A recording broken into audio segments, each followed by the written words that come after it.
Pastor, unakoga umechokia family member aina gani? Wale wanatakanga 2,000 sahi. Niaje kuzoni, niaje kuona 2,000 ni agent. Sahi. You're like, hakuna pesa nimekelea juu ya meza na pigango naitisha na peana.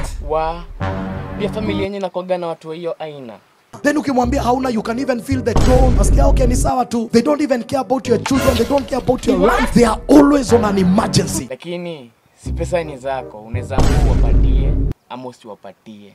Na ukikataa kuwatumia do, you will see their status update and you know they are addressing you. Some people, one day the Lord will lift me. Ikuteseka ni ya muda tu. Leo ananidharau, siku moja Mungu ataniinua. Na kama uko kwa hiyo tabia, Mungu akuokoe. Ai, tabia gani hiyo?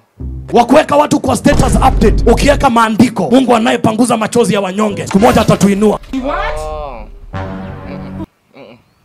Mio tabia sina kabisa. Na kama uko juice kaisahau. Yani unataka kunicast juu ya pesa zangu. Pastor Ng'ang'a, na wewe? Me, I hate drama. I swear before God. Lakini manze sasa hivi ile uchumi inaenda. Itabidi tu nimepata demdozi ni oe. Pastor Ng'ang'a, hiyo ni ukweli kweli? Ukipata demu mdosi baada ya miaka 3 utajua pesa za demu zikulia. Na utaijua na kivumbi. Pastor T, hebu tueleze kwa upana na marefu.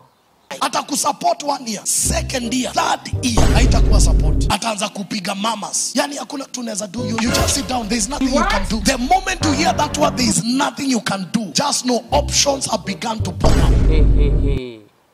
Hiyo inaitwa mapenzi, guy. Have you ever dated someone and they treat you as if you are always cheating? Uko happy? Mama tatu, pe dereva niongee na yeye. Ai, zi. Bado sijafika hapo. Maybe wewe utupatie ushuhuda. It's called addressing your own fears. Ati addressing Ng'ang'a. Addressing your own fears. Lakini sasa si mimi nikishikwa cheat, napigia Pastor Ng'ang'a, ananitoa kwa hiyo ngori. Ama aje papa? Kila mtu abebe msalaba wake. Ng'ang'a, unaniruka. Na sisi wote ni wa Kenya, guy. Kenya iko mambo mengi sana. Wakati niliambiwa kwa marriage ukipata watoto sasa ndo mwanzo ya visirani inaanza. Ukweli?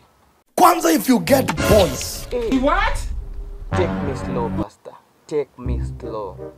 Boys eat as if they are revenging. Any mother that has a boy, mi watolea kofia. Wewe acha kutupima bangi. Ulijulia wapi maneno? You know I have a girl and a boy and I tell you my boy eats as if it's Spanish. Ye ulala na mnyonyi side na inside. Ile side atamuka ndio hiyo. Pastor Ng'ang'a, wewe unaweza tolerate your nonsense?